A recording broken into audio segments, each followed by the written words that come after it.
jenis sistem informasi yang digunakan juga seharusnya sesuai dengan pekerjaan kewenangan di level manajemen. Nah, kemarin kita ambil 3 level, low, middle, dan high level management.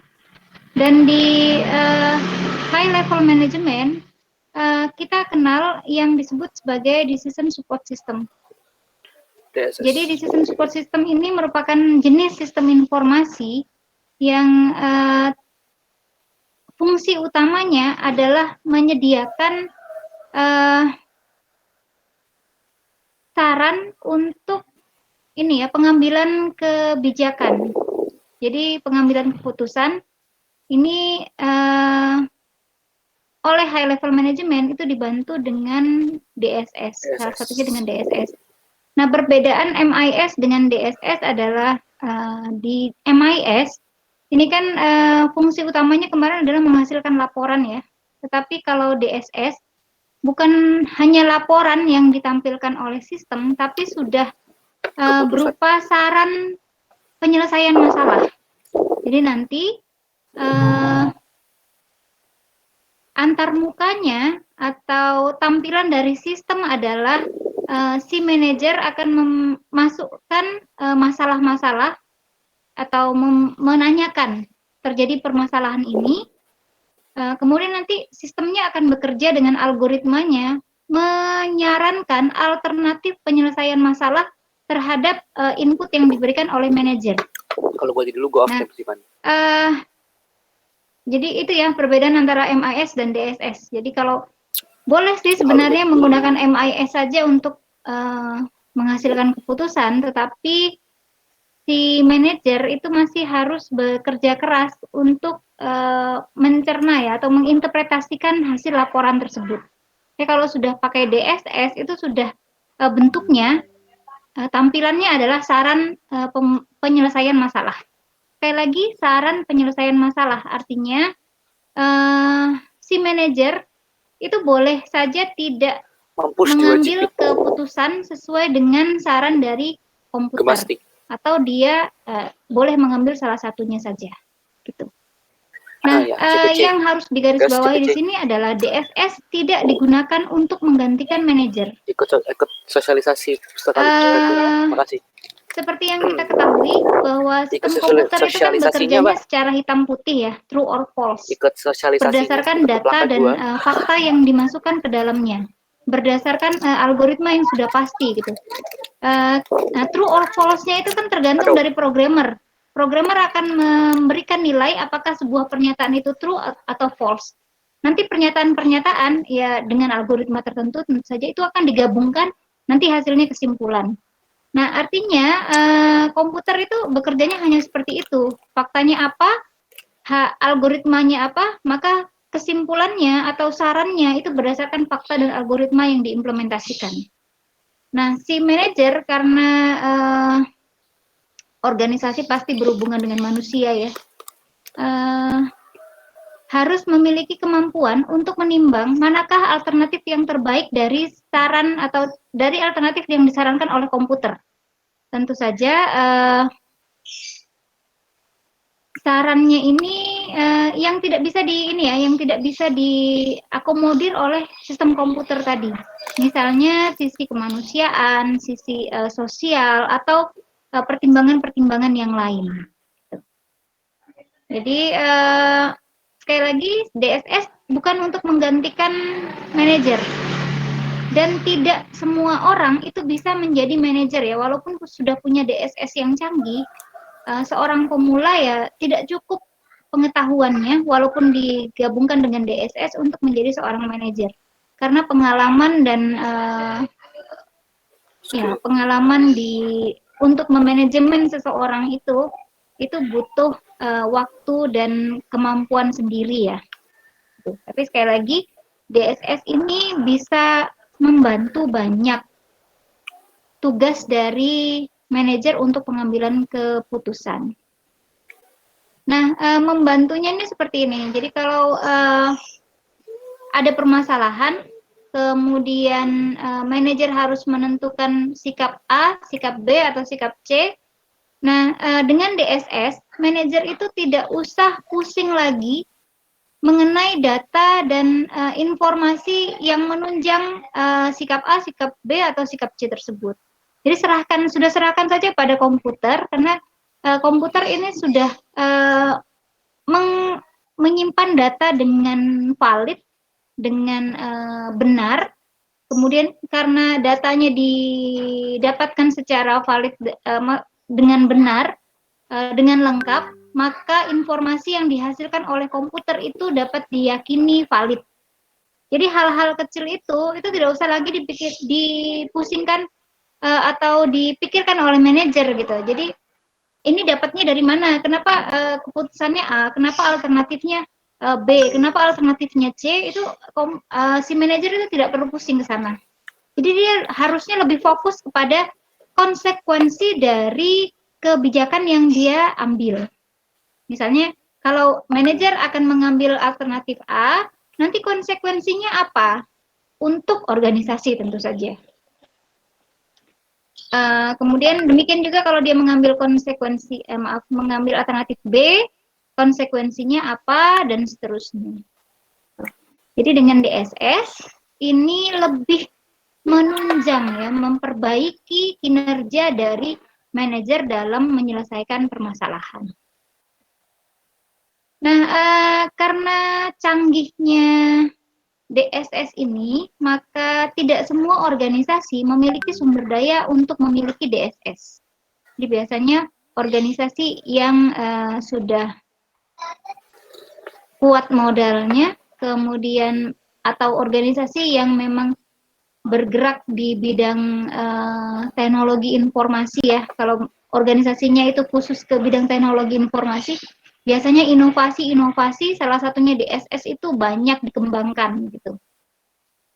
Tapi kalau organisasi yang levelnya menengah sampai bawah, itu mungkin saja tidak punya DSS. Tetapi ya mereka harus punya AIS dan MIS. Sekali lagi yang AIS dan MIS itu tidak sulit. Bahkan pesan dengan mahasiswa ilmu komputer itu bisa dibuatkan. Nah, cara kerja dari DSS, ya. Baik, ini adalah tipe keputusan yang diambil dari Simons. Jadi sebuah keputusan itu tipenya ada yang terprogram dan tidak terprogram. Tipe terprogram ini merupakan keputusan yang diambil karena permasalahannya muncul secara berulang dan rutin. Biasanya rutin ya, bisa per bulan, per tahun, dan seterusnya. Nah, karena rutin dan berulang, maka organisasi itu sudah punya pengetahuan untuk menyelesaikannya. Sudah punya standar baku untuk penyelesaian masalah tersebut. Nah, karena dia sudah punya standar baku untuk penyelesaian masalah, penyelesaian masalah untuk yang masalah berulang ini, yang terprogram ini bisa dilakukan secara otomatis dan bisa diserahkan pada komputer. Coba dulu persis sama gua tadi. Sebaliknya, untuk yang non-program decision ini merupakan dapat dikatakan bahwa masalah yang muncul ini bisa merupakan masalah yang baru yang belum pernah terjadi di masa lalu di organisasi atau mirip-mirip dengan permasalahan yang lampau, hanya saja ada perbedaan gitu ya. Tentu saja kalau ada masalah atau ada hal yang berbeda, mungkin penyelesaian masalah itu tidak bisa dilakukan dengan cara yang benar-benar sama dengan masalah yang lain. Nah, untuk tipe decision yang seperti ini, nah ini hati-hati untuk menyerahkannya pada DSS. Jadi gini, DSS itu levelnya nanti ada DSS yang bisa langsung otomatis menjalankan keputusan. Ada DSS yang levelnya sampai dengan mengusulkan saja gitu.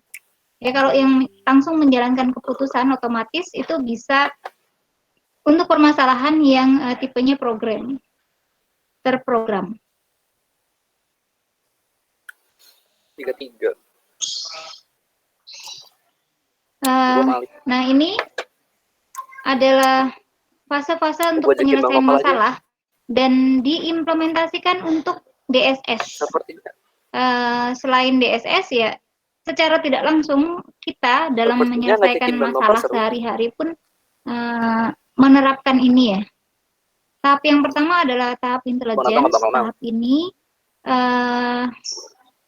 merupakan tahap di mana kita mengumpulkan seluruh fakta dan informasi yang berkaitan dengan permasalahan kita. Nah, ini adalah kerja dari TPS atau AIS. Buat ML. Mengumpulkan fakta, mengumpulkan data, mengumpulkan informasi yang berkaitan dengan permasalahan. Ya tidak bisa langsung menghasilkan keputusan kalau informasi tambahan itu tidak ada. Kemudian yang kedua adalah fase desain. Fase desain ini fase di mana organisasi atau sistem menghasilkan alternatif solusi dari permasalahan. Akhirnya setelah sekian lama, karena saya katakan alternatif, artinya untuk menyelesaikan sebuah masalah bisa saja dilakukan dengan berbagai cara, gitu ya. Kalau cara A tidak berhasil, maka cara B dan seterusnya. Nah, tiap-tiap alternatif tersebut memiliki kelebihan dan kelemahannya sendiri. Maka kita lanjutkan ke fase choice. Jadi kayak choice ini adalah memilih alternatif terbaik dari alternatif yang kita ajukan tadi. Nah, memilih ini fokusnya adalah memilih jadi gimana ya? Misalkan lo punya mempertimbangkan class point, sumber daya yang dikeluarkan untuk penyelesaian masalah yang kemarin dengan konsekuensi atau dengan feedback yang dihasilkan tapi lu atau bisa yang didapatkan setelah action dari penyelesaian masalah tersebut dijalankan. Yang nge-mirror fungsi konsekuensinya apa dan ini dipilih yang terbaik. Buat fungsi baru lagi. Nah, DSS bisa sampai choice. Jadi artinya ketika manajer itu menanyakan kepada sistem komputer mengapa alternatif A diambil atau mengapa alternatif B diambil, itu komputer bisa meretrieve kembali alasannya. Jadi nanti ada semacam interface yang digunakan untuk menampilkan apa alasan dari pengambilan alternatif A, alternatif B, dan seterusnya. Nah, ini tidak sulit ya, karena di fase intelligence itu sudah ada data-datanya, karena sistem komputer ini mudah untuk di trace back gitu. Kemudian fase berikutnya adalah fase review. Pembelajaran terpadu. Nah, review ini merupakan fase di mana penilaian terhadap action keputusan yang telah dijalankan. Jadi setiap keputusan yang diambil kemudian dijalankan, nanti direview bagaimana hasilnya. Kalau dia tidak baik, maka seharusnya kan alternatif tersebut tidak pernah dijalankan kembali gitu. Nah, di sistem komputer ini saya masih belum menemukan sistem yang bisa mereview, tapi yang dilakukan oleh DSS adalah review oleh manusia, kemudian manusia akan memasukkan hasil reviewnya ke komputer, gitu. Karena analisis kadang-kadang atau analisis permasalahan ini tidak bisa diserahkan full kepada sistem komputer, karena banyak parameter yang dipertimbangkan, gitu.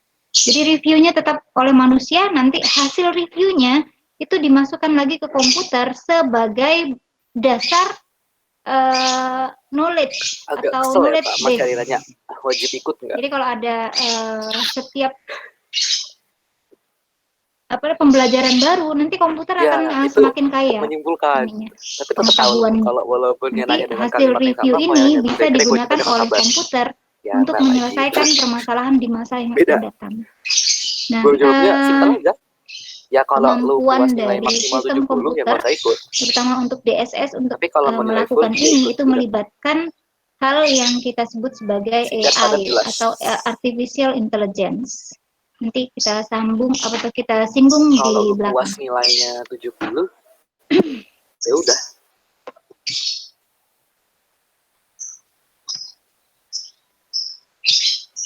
Nah, ini mirip dengan level DSS yang dikeluarkan oleh Alter. Ya, agak ribut ya di sini.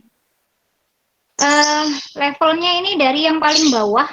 Oh, Yang pertama adalah retrieval of information element dan retrieval yang kedua retrieval of masih PSD. information files. Ini bedanya adalah kalau information element ini lebih kepada fakta-fakta pendukung untuk permasalahan, untuk satu permasalahan. Ini nggak sih? Sedangkan information Dasar-dasar file perangkat ini lunak. mengacu pada informasi tambahan atau yang masih berkaitan dengan permasalahan yang kita hadapi. Gue download file kurikulum Jadi ranah dan tidak tertulis itu PSD retrieval ini sama dengan fase intelijen.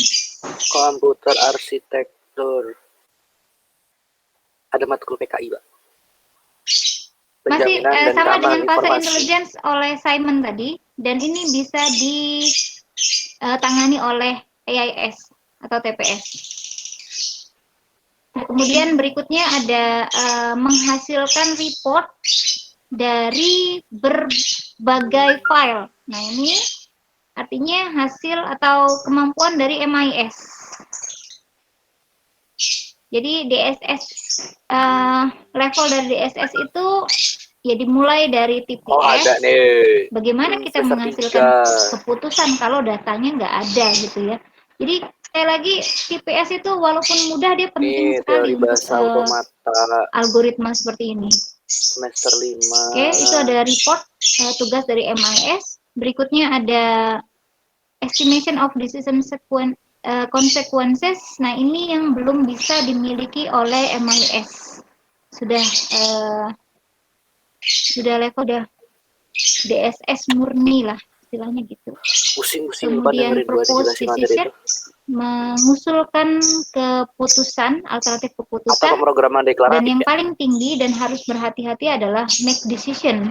Make decision ini boleh diotomasi oleh sistem komputer kalau memang pengantar sistem digital. Ya tadi sifatnya decision yang terprogram dan tidak membahayakan lah bagi organisasi.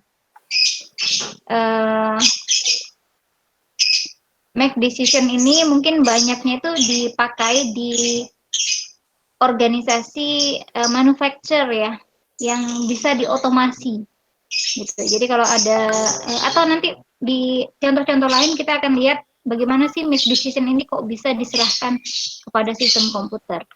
Tapi kalau untuk kita bisa bicara masalah organisasi, perusahaan, instansi, maka make decision ini jarang sekali diimplementasikan untuk DSS-nya. Dia hanya sampai propose decision.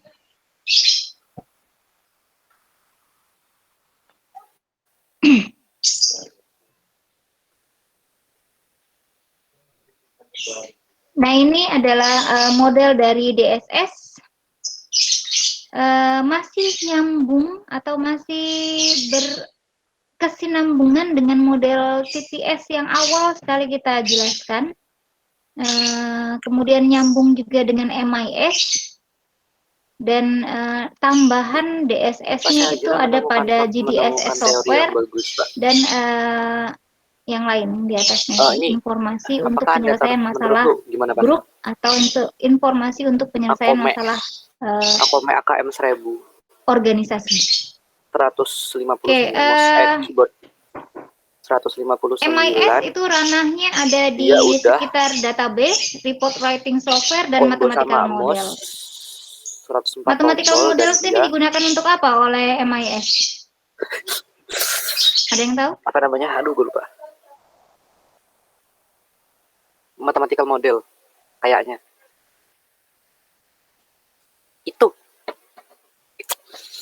gue lupa kemarin gue dapet Kalau pertanyaan yang sama. report writing software itu sudah pasti ya, software yang digunakan untuk mengenerate laporan. Gini, Nah, kalau untuk mathematical model, dia digunakan itu untuk apa oleh untuk MIS? menampilkan laporan data dalam bentuk matematis. Mengolah data masih terlalu Itu kan jawaban. umum. Report writing software itu nanti juga arahnya ke mengolah data dalam bentuk matematis seperti chart dan lain-lain gitu kan. Ada lagi yang punya ide?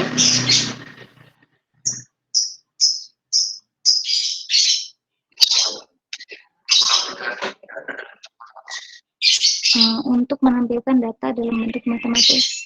Kalau tambahin menampilkan informasi dalam bentuk matematis, kira-kira perusahaan bisa baca nggak? Bisa menginterpretasikan nggak? Kalau saya pahami, bentuk matematis itu seperti rumus-rumus gitu ya? Atau formula matematika gitu? Graf. Iya nggak, Irfan? Iya. Kawan gue pintar banget. Oke, grafik. Bisa. Ada yang lain? Bisa ya, grafik bisa dibuat dengan mathematical model. Itu jawabannya persis sama dengan report writing software juga bisa sih grafik itu dibentuknya.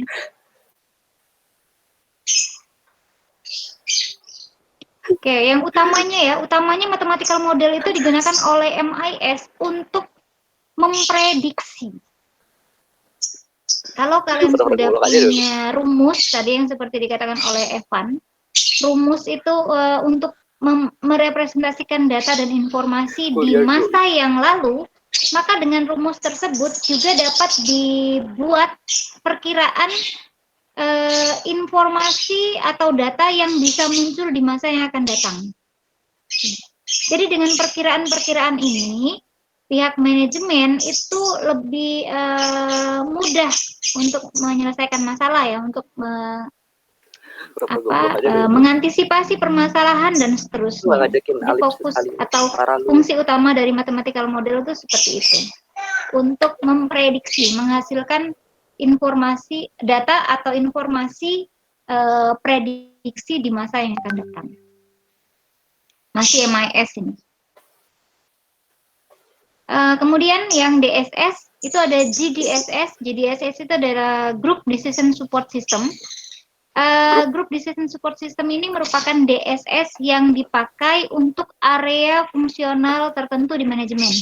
Misalnya ada area finance saja, ada area HRD saja, ada area manufacture dan lain-lain. Nah, masing-masing itu boleh punya DSS. Ya pasti ya, mereka kan punya permasalahan khusus yang berkaitan dengan areanya, maka mereka akan punya DSS untuk tiap bagian, untuk bagian mereka masing-masing. Nah, JDSS ini digunakan untuk menggabungkan kuliah goib seru, Pak. Menggabungkan mereka sehingga DSS-nya bisa digunakan untuk menyelesaikan masalah organisasi, bukan per area lagi. Yang kuliah Arfan yang jawab gue, ya nggak, Pak?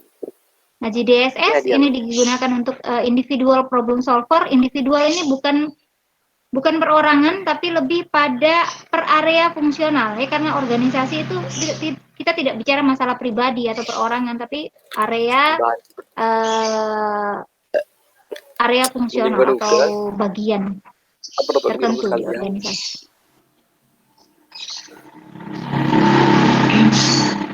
Nah, untuk model DSS yang seperti ini, kira-kira nanti DSS ini dipakai untuk eksternal atau internal organisasi atau bisa keduanya?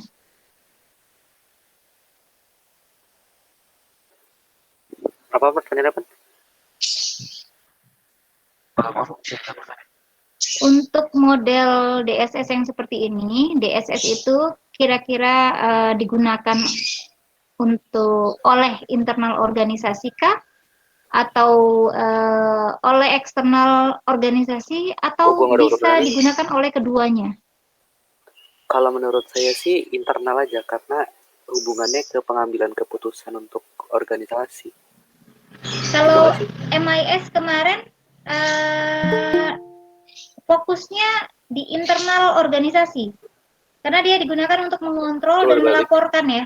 mengontrol low level dan melaporkan ke high level. Kalau AIS itu bisa melibatkan eksternal karena data-data yang dimasukkan ke dalam sistem bisa saja diberikan oleh pihak eksternal. Mute side. Taunya yang ke-mute ya mute. Karena dia sifatnya kan hanya menginput data. Contohnya kalau juga Anda ke-mute. Lalu ngapain memesan juga tiket di browser itu biar kan dari beda. pembeli tiket. Lalu ngapain nge-mute sebelah, Pak? Untuk pihak internal Ya double manajemen. Bapak kalau nggak di Nah itu oh iya double. Pembeli tiketnya adalah eksternal user atau pihak eksternal organisasi. Akun GI kalau DSS-nya gimana? Kawan gua. Busuk pan akun gua, bikin lagi aja.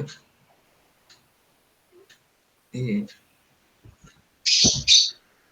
Internal aja kalau menurut gua.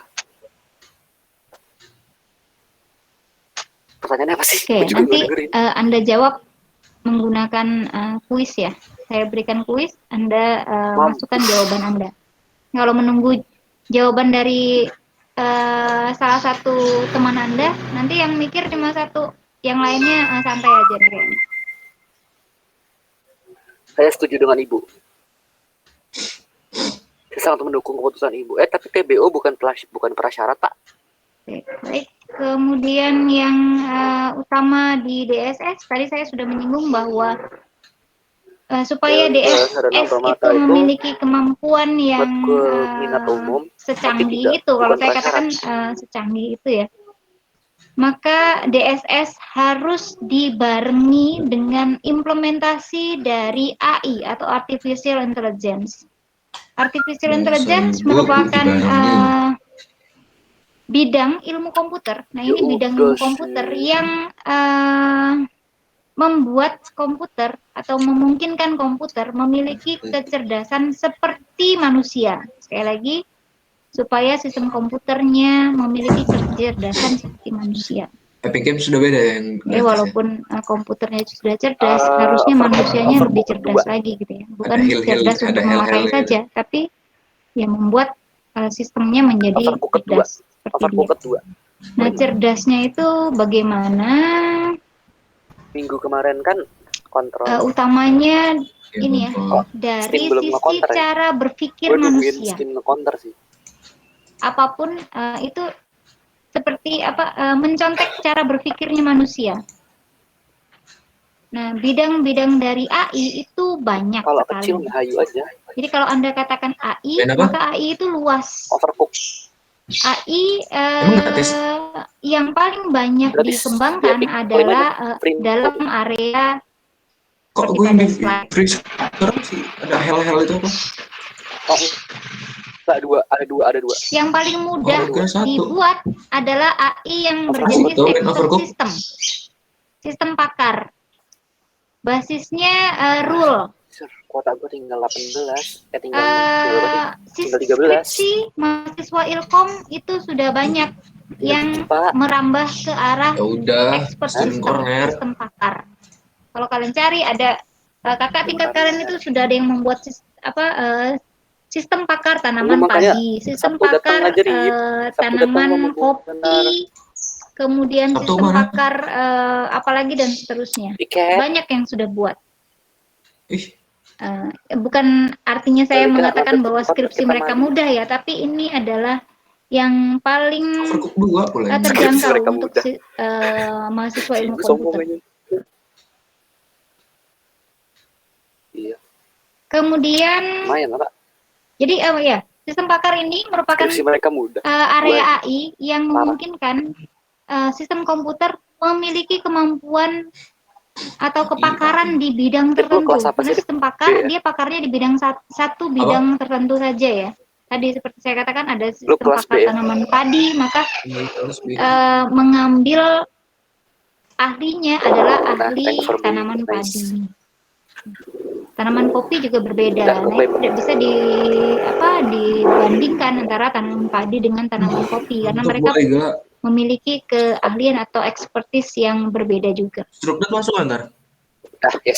Kemudian apalagi ya? AI hardware. AI hardware adalah Enggak apa-apa nih hadiah aja Struktur masuk. itu masuk bentuknya nggak ngaruh bentuknya gitu. ini Masuk di ya microcontroller kabarin kita orang Struktur yang itu ditanamkan yang di penting ada di depan peralatan aja, ada di depan sama gua. elektronik, Udah ke backup. di mana yang penting ada microcontroller perwakilan. tersebut memungkinkan perangkat Kalau atau udah Ripan peralatan udah masuk tuh udah elektronik diem aja. untuk melakukan pekerjaan otomasi berdasarkan Kuat. sensor tertentu.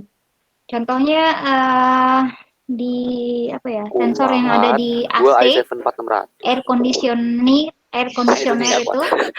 Nah, itu kan seolah-olah Itunya yang nggak kuat. AC-nya cerdas ya, bisa menurunkan dan menaikkan suhu secara otomatis.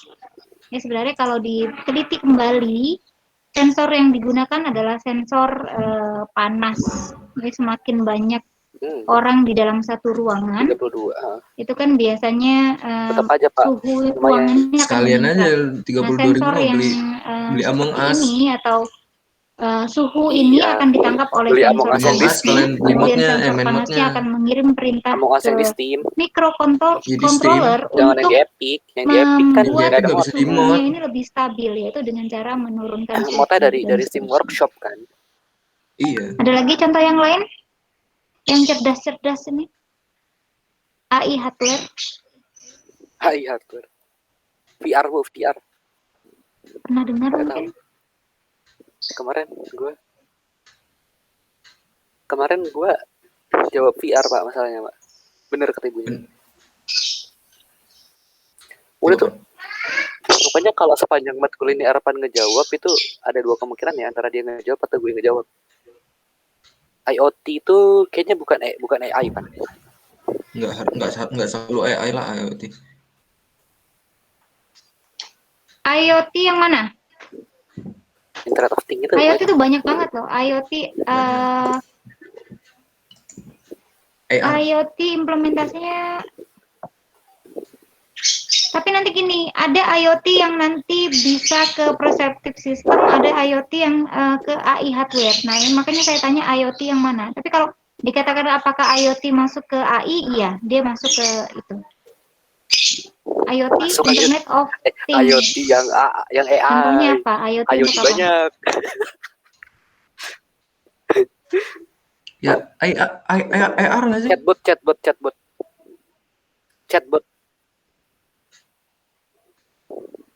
Chatbot man.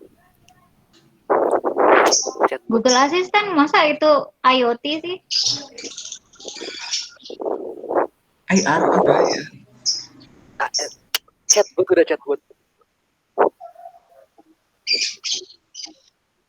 Ya contohnya apa? Smart TV kan.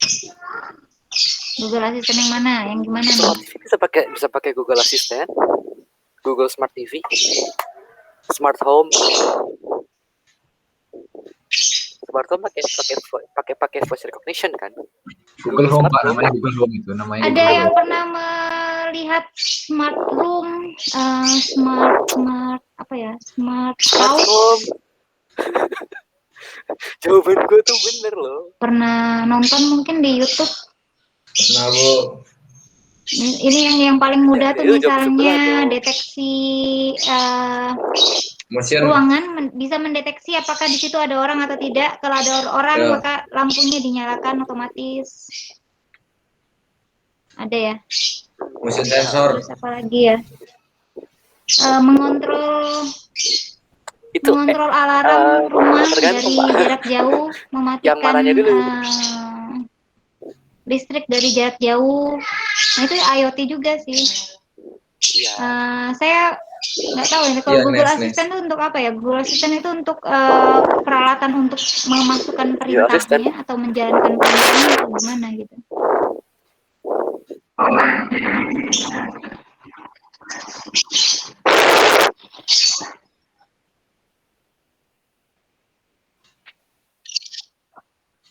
Di depan lampu. Oke Google. Ya bisa. Itu masuk AI hardware. Sensornya suara ya. Suara itu masuk ke ini juga sih, ke perceptive system. Jadi perceptive system itu, nah di slide itu ya, merupakan sistem yang memungkinkan komputer untuk seolah-olah Itu mengembara panca gara-gara lo indera. pencet sesuatu. Woi. Panca indera kita kan Gamenya mata, Epic ada minggu depan vision, Sonic, Bu. artinya dengan image yang Sonic apa? ditangkap oleh Sonic komputer, Mania. komputer bisa berpikir image Sonic itu Mania. apa, kemudian Kingdom Sonic arti Mania. dari image tersebut apa. Bukan hanya dia mengenali image itu apa saja, tapi lebih kepada terus kalau image itu sudah dikenali, Sonic klasik apalagi yang harus dilakukan oleh komputer. Nah, itu Itu tetap ya sistem Sonic, Pak. artificial intelligence, bukan Sama hanya Horizon recognizing, tapi lebih kepada actionnya Sonic apa Mania. setelah itu. Makanya dia dikatakan cerdas. Ya. Hearing pendengaran Pakai ya, beda ini loh, Lip. suara Jangan ya. double Jadi lip. ini yang Pakai paling mudah, beda vision browser. dan Terus hearing di mute yang satu. itu yang paling banyak diimplementasikan saat ini. Jadi dengan sensor suara Double seperti tadi suaranya. tuh yang dikatakan oleh Ini Evan, nanti pakai bisa beda browser. dikenali suaranya, Ikutin caranya Arif. bukan hanya di recognizing atau Beda browser dikenali terus saja, yang tapi harus rumbu aninya di mute kalau diartikan gua. Bisa lu suara pakai itu Jadi dengerinnya maksudnya dari apa. earphone gua. Kemudian yang Tapi kalau AirPod panca berarti share indera screen, berikutnya, kalau touch, lu nggak bisa dengerin touch kuliah. sudah banyak ya. Jadi kadang-kadang kalau touch itu malah Perseptif. tidak dikategorikan sebagai intelligence lagi ya. Nah, rasa lidah itu kan kalau manusia bisa merasa ya, tapi kalau komputer itu merasanya belum ke arah ini rasanya enak atau enggak, tapi lebih kepada Oh, gede, zat apa yang terkandung pada sampel. Nah, itu bisa. Overcooked, Karena saya ya segede mama. belum ke arah kalau disodori sesuatu makanan yang dirasakan oleh indera perasanya itu bukan ke arah ini enak atau tidak dan sebagainya. Mungkin lebih ke ini berbahaya atau tidak ya, karena kan dia bisa mendeteksi zatnya. Nah, zatnya itu nanti diteliti apakah zat itu berbahaya atau tidak dan seterusnya. Kemudian smell. Penciuman. Nah, penciuman juga demikian, belum ke arah wangi. Jadi apakah ditentukan itu wangi atau bau busuk atau yang lainnya, tapi lebih kepada kandungan apa yang bisa ditangkap oleh smell atau oleh sensor smell tersebut. Contohnya Genos. Anda pernah mendengar Genos? Pernah, Bu. Yang ditiup itu. Nggak pernah? Masa di alam? Keterlaluan deh kalau nggak pernah dengar Genos. Apa Genos? Yang untuk pendeteksi ini nggak sih, pendeteksi COVID itu? Iya, pendeteksi COVID. Punyanya anak UGM. Indonesia. Hembusan nafas. Iya. Nah, itu kan Proyeknya UGM. mereka memang mengatakan bahwa itu adalah salah satu implementasi dari AI ya. Nah, caranya juga mendeteksi kandungan dari kandungan partikel dari nafas. Jadi bukan menentukan apakah dia wangi atau nafas tidak, ya? tapi ini kandungannya apa gitu. Apakah ada partikel COVID-nya atau tidak. Prakteknya seperti itu ya. Dari awal tuh lu bener. Kemudian yang lain adalah robotik. Ya, ini tidak bukan hal yang baru lagi. Robotik banyak diimplementasikan baik untuk manufaktur atau untuk pleasure, jadi untuk yang kenyamanan hidup manusia sampai dengan membantu membantu pekerjaan manusia yang berbahaya dan tidak terjangkau, itu robotik bisa digunakan. Wih, gue takut tawa, wih. Kemudian neural network. Nah, neural network itu kalau dasarnya adalah pengembangan dari expert system. Saya perlihatkan dulu. Natural language. Native. Nah, expert system itu gue baru tahu. Contoh membuatnya adalah seperti ini. Ini yang paling sederhana, ini gambaran sederhana saja. Jadi Anda kan sudah bisa nih buat program if A dan B, if C dan D, itu kan sudah tidak masalah ya. Semester 2 saya lihat tugasnya sudah seperti itu. Nanti digabungkan lagi dari rule pertama, gabung rule kedua, hasilnya apakah dia rule ke-7. Kalau rule ke-7 Wah, rule dipenuhi, ke-7. maka cek lagi apakah rule 10 dipenuhi. Gue ngeliat ini jadi Kalau keingatan rule 10 bikin dipenuhi, registrasi anjir. maka Logisem. hasilnya adalah rule 12. Oh, Nah, rule register 12 logisi. itu adalah kesimpulan. Cing, Nah, ini saya katakan mudahnya itu 6 seperti itu. jam anjir buat 3-6 jam dari sebelum maghrib selesai jam 10.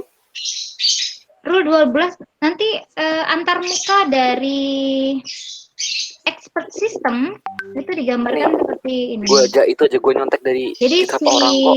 user akan berhadapan dengan komputer yang menanyakan Gue aja atau nyontek. meminta user untuk memasukkan indikator. Ya, kirim Bambang, kirim mana. Kalian pernah pakai nggak sih ya? Misalnya ini, kalau mahasiswa saya itu ada yang kemarin buat untuk sistem deteksi Mahasiswa ibu. penyakit ibu dan anak ya.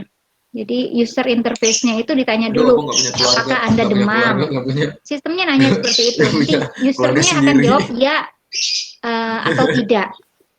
Kalau iya, nanti si Kompak sistemnya akan keluarga. bertanya ke arah yang ke Ya benar yang sih, ke arah keluarga tidak salah. jawaban ya, mengarahkan ke jawaban ya. Keluar nggak? Ditanya kembali.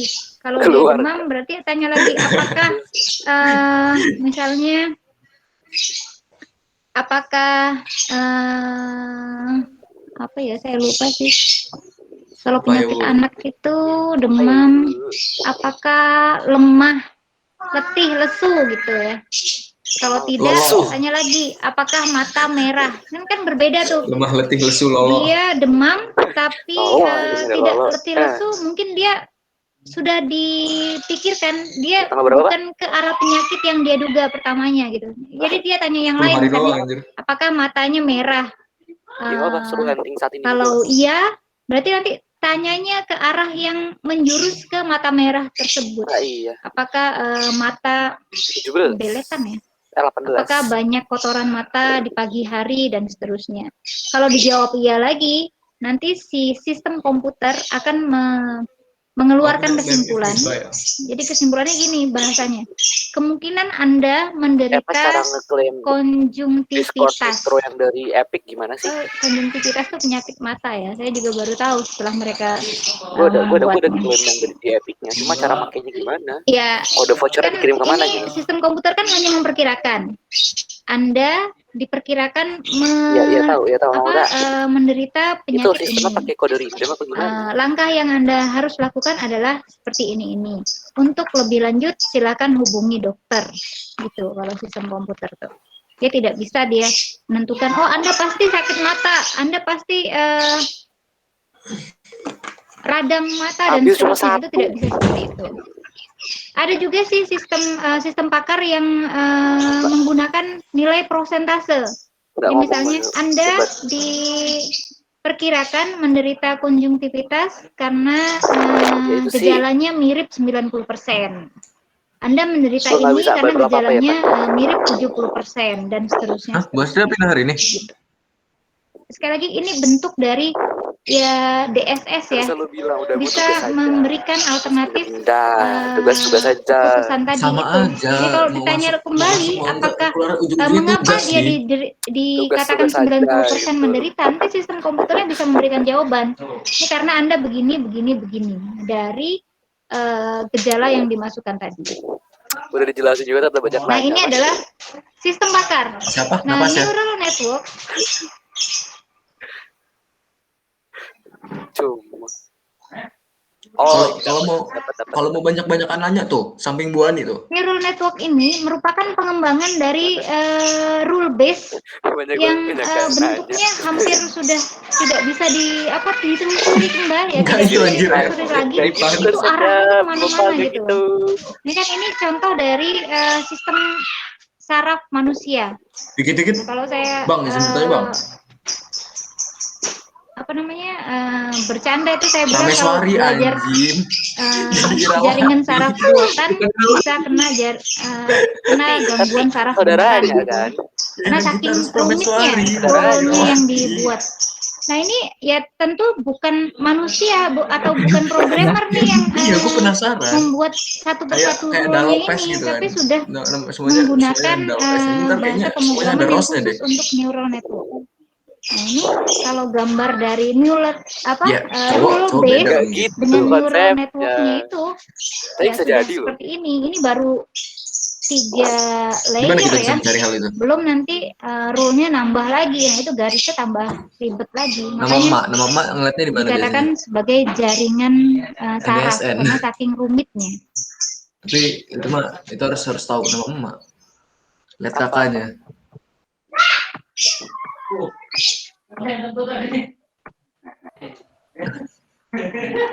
Iya. Suruh diem dulu tuh. Woi, diem dulu lagi kelas gue. Siapa itu? Sister. Woi, bentar dulu lah, gue masih kelas, jangan berisik dulu. Mau ngeklaim Nitro, suruh pakai ini juga, suruh isi pembayaran. Oke, berikutnya ada yang natural dari language. Free Nitro Natural yang language dari ini merupakan Itu cabang bukan dari cuma 3 AI bulan. yang memungkinkan komputer Iya, untuk tapi dapat tetap mengartikan lu bahasa kudu isi alami ini, manusia. kudu isi pembayaran. Bisa Jadi receptive ketika habis langsung system kena. tadi ya, atau bisa juga dalam bentuk yang lebih khusus ke natural language processing. Langsung kena. Jadi Nggak bisa kode langsung gitu. contoh yang paling sederhana adalah Anda bisa memerintah komputer Kode dengan gua bahasa expire 24 kalian Juli. masing-masing. Gitu. Masalahnya Atau gua baru bisa implementasi isi yang PayPal tanggal 20 Juli. banyak digunakan di NLP. Mungkin Gua kalian masih kenal tolak PayPal. ada chatbot. Pernah dengar chatbot? Chatbot, bener kan chatbot? Nah, chatbot itu merupakan implementasi dari NLP. Nah, chatbot Natural ada yang language menggunakan processing. teks, ada yang menggunakan voice. Nah, Suaranya. kalau pakai voice berarti pakai implementasi dari voice to text. Atau kalau sistemnya bisa Ya, bercakap-cakap, maka dia Kaget gue voice buat to text, kemudian dia bisa text to voice kembali dan seterusnya. Natural language wajah yang Bapak Arab belajar dikembangkan dari saat SMP, ini Pak. itu masih menggunakan bahasa baku manusia, jadi parah belum sinyal bisa gua dia. mendeteksi apa ya Tapi dari SMP arti udah lain pro. dari Wajar. kalimat. Contohnya intonasi. Nah, intonasi itu masih belum bisa Gua belajar baru pas SMA implementasikan atau doang. belum bisa Itu pun dikenali oleh gara-gara natural language processing. Nah, intonasi ini seperti ini. Kalau kita bicara pada komputer, siapa Anda? Gitu. Biasanya komputer itu langsung menjawab, saya adalah komputer versi berapa dan seterusnya. Jadi kalau manusia ini mengartikan kalimat siapa Anda itu bisa bermacam-macam sekali. Anda kasih intonasi siapa Anda, nah itu sudah artinya sudah berbeda lagi gitu ya. Nah ini yang belum bisa ditangani oleh sistem komputer. Jadi dia masih murni bahasa baku. Dia mendeteksi mana subjek, mana predikat, mana objek, mana keterangan. Ya tentu saja Anda harus menanamkan kamus di dalam sistem komputer tersebut. Kemudian learning merupakan cabang AI yang memungkinkan komputer untuk kemampuan untuk belajar. Artinya jam berapa nih? Jam 11 ya?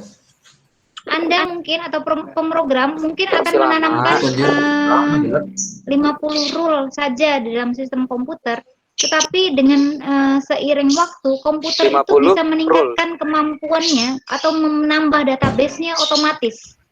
Bisa misalnya setiap hari dia menambah pengetahuannya 100 rule, hari berikutnya menambah lagi dan seterusnya. Jadi semakin banyak pengetahuan yang dimasukkan ke dalam komputer, nah komputernya semakin cerdas lagi. Artinya bisa saja saat ini komputer tidak bisa menyelesaikan masalah A. Nah kalau tidak bisa menyelesaikan masalah itu kan biasanya message komputer itu sistem error bisa atau undefined. Ya udah beli tinggal beli dua. Yang lain-lainnya. Artinya komputer tidak punya pengetahuan untuk menangani masalah itu. Tapi nanti dengan algoritma learning, ada computer learning, ada machine learning. Nah itu ada mata kuliahnya. Apa, Pak? Itu komputer bisa melakukan crawling terhadap informasi di luar perintah dari programmer. Dia bisa mencari informasi dari manapun. Jadi kalau tidak tahu permasalahan di hari ini, maka Kemarin gua ketidaktahuannya anjir. itu akan menjadi basis pengetahuannya di masa yang akan datang. Besok sekret Makanya lagi, disebut gak gabut sebagai lu. learning. Dia bisa belajar. Siapa aja, Di Mam? komputer aja bisa belajar ya. Kalau kalian Belum harusnya alit. lebih bisa, karena yang membuat learning ini possible adalah Yang programmer. lainnya? Kating-kating? Nah, untuk area Kak- AI Kak ini Imam nggak sudah datang. beberapa Paling menjadi Kak mata Hans, kuliah di ilmu Kak komputer. Danu.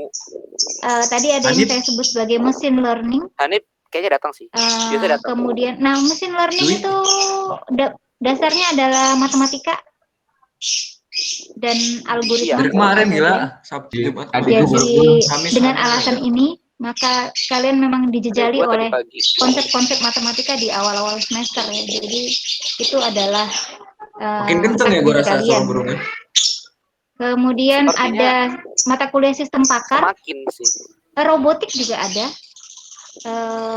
jaringan saraf tiruan ini kalau tidak salah dia menjadi Yes, mata kuliah pilihan. Jadi silahkan kalau untuk Apa tuh? yang tertarik di AI bisa masuk ke ranah-ranah atau mata kuliah yang saya sebutkan tadi. Sudahlah, Nah, Pak. ini juga bukan hanya untuk keperluan pembuatan Semester 3 ngambil berapa sistem, SKS? pembuatan 23, 24. skripsi, lomba-lomba Kalau bisa untuk 24, mahasiswa 24 pun lah. itu sudah banyak yang mengimplementasikan AI ini ya. Jadi bukan membuat sistem yang biasa-biasa saja, tapi sudah memasukkan Buka PDDikti yang kakak gua. cerdas-cerdas ke dalamnya. Memang mau tidak mau ya kalian harus masuk atau mengerti Semester apa sih 45 tuh. AI ini. Apa yang bisa kalian implementasikan. Nanti kalian akan tertarik di mana dan seterusnya. Maksimal 7 Nah, lah. kembali ke Ya, DSS, maksimal 7 implementasi untuk santuy DSS itu biasanya ke expert system, kemudian natural language, learning, dan neural networks. Implementasinya di sana. Jadi tidak Tau gak siapa yang bikin AI kita tuh hardware itu berarti? tidak. Kita Kecuali tuh untuk yang jam 3 manufacture ya, SKS itu kemudian jadiin robotik dan preseptif 4 system itu SKS. tidak. Baik, sampai Jadi di sini kerasa apakah ada padat pertanyaan? banget. Apa lo apa? Woi, tuh, tanya ada nanya nggak lu? Ada pertanyaan nggak? Kayaknya nggak sih. Jadi dia nggak ada tanda mohon mic. Dia belum ada tanda mohon mic kan sepertinya. Ini belakang-belakangnya adalah penjelasan mengenai cabang AI tadi. Lama pendekti.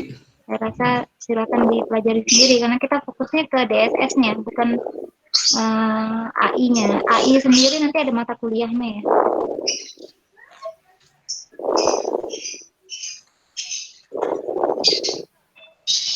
Panik dong. Dil itu udah pakai Sekali lagi, bagus apakah masih ada aja sering pertanyaan? ditiup sini. Ini bukan gua tiup loh. Baik. Itu emang Seperti yang sekresap. saya katakan tadi, hari ini saya minta Anda kuis menjawab kuis? pertanyaan. Kelas gua nggak ada. Yeay, maka aja di backup. Saya buatkan dulu ya.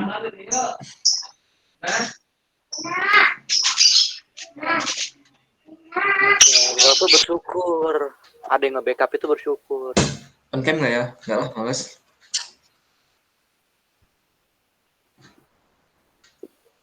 Sepertinya dia mager juga, Pak.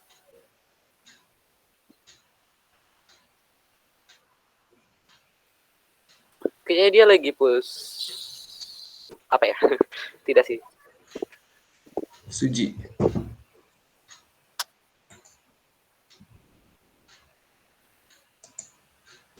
Kita 20 dan belum kita kumpul ya, Pan ya. Ironis banget. Kita maksa-maksa anak-anak ngumpul tadi malam, sedangkan ketua sendiri nggak ada yang ngumpul.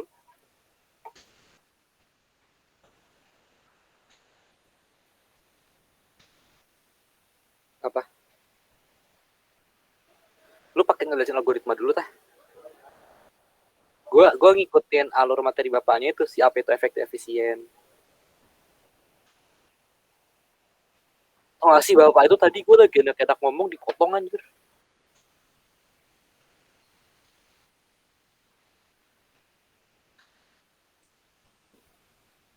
Iya sih. Jadi tapi kelar lo orang 20 halaman. Belum. OTW kelar. Insya Allah. Lagi kelas kah? Iya. Insya Allah kelar. Tau gak sih kalau dari tadi gue nge-push udah kelar nih Ban. Enggak sih, setengahnya udah 10 halaman setengahnya. Silakan diklik linknya. Ya ada tugas. Pertanyaannya saya ulangi kembali. Di DSS itu digunakan untuk Lu internal share organisasi atau eksternal organisasi atau keduanya? Jelaskan alasannya. Sudah jelas pertanyaannya? Mungkin boleh diketik soalnya nanti. Diketik.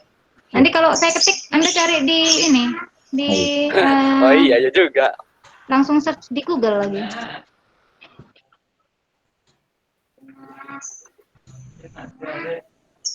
DSS itu dipakai untuk internal atau dipakai untuk eksternal atau dipakai untuk internal dan eksternal organisasi. Nah, jelaskan pilihan Anda.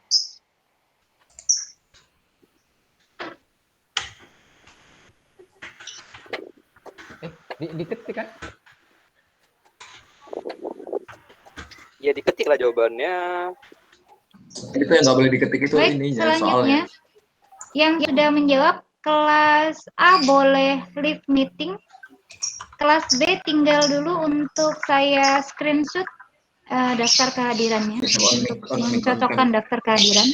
Karena kalau link itu bisa Anda share ke teman yang tidak hadir ya. Apa DSS kepanjangannya? Dengan demikian saya akhiri perkuliahan kita hari ini. Terima kasih atas kehadiran Anda. Kelas B tetap di tempat. Saya tutup. Assalamualaikum warahmatullahi wabarakatuh. Apa tadi jawabannya? Waalaikumsalam warahmatullahi wabarakatuh. Waalaikumsalam. Depan stop.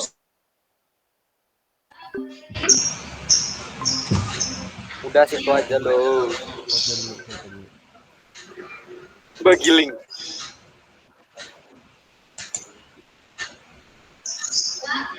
Man, saya kira lu minta link man.